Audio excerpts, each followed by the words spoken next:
nous allons voir comment utiliser ces nouveaux dies de Fiskars qui ont été faits pour la Fuse, qui est la machine de plus de 30, un peu plus de 30 de largeur.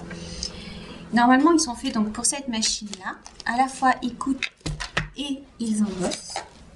Donc là, il y a plusieurs modèles. Mais ces modèles-là, on peut quand même les passer dans la Big Shot.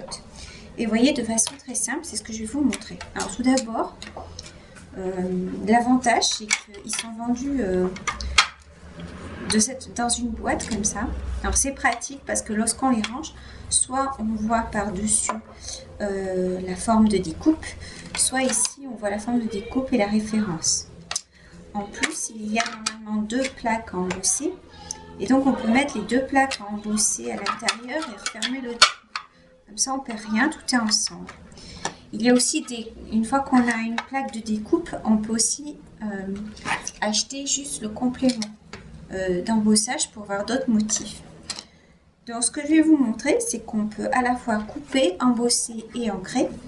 Et bien sûr, on peut soit que couper, soit que embosser, soit que ancrer, soit un peu des deux. Si je veux juste embosser et pas forcément couper, alors je prends la plaque de base moyenne, je mets ma plaque à embosser,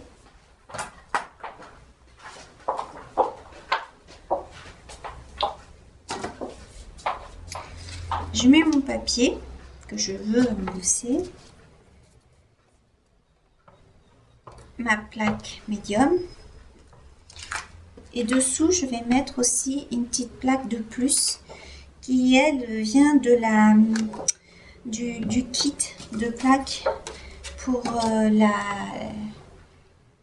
6X qui embosse, qui ne fait qu'embosser. Et donc là je passe le tout dans la machine.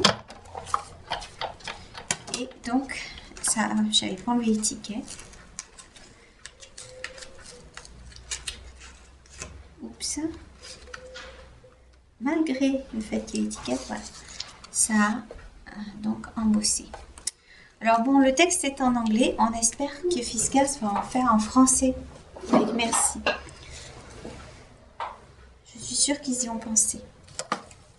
Donc maintenant, ce qu'on va faire, c'est qu'on va découper, embosser et ancrer. Donc, je vais mettre ma plaque dans la plaque de découpe et pour pouvoir ancrer facilement, je la mets dans le couvercle. Vous voyez que le couvercle normalement il sert à fermer, mais là il est dessous. Et j'ancre. Ce qui fait que là, comme ma plaque elle est surélevée parce qu'il y a des pics en fait qui sortent du couvercle, du coup je ne vais pas tacher la mousse avec mon encre. Donc on prend une encre pigmentée, c'est mieux. Voilà, on enlève bien du couvercle par contre. Et donc là, je mets ma mini plaque. J'en ai besoin lorsque je veux embosser en fait. Il manque un tout petit peu d'épaisseur sinon. Je mets mon papier et je mets ma plaque de découpe.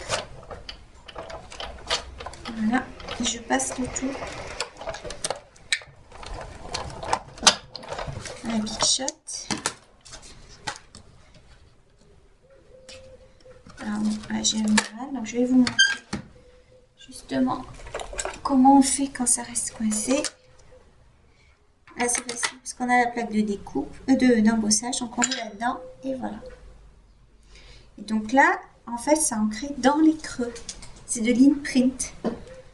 C'est l'embossage à l'envers.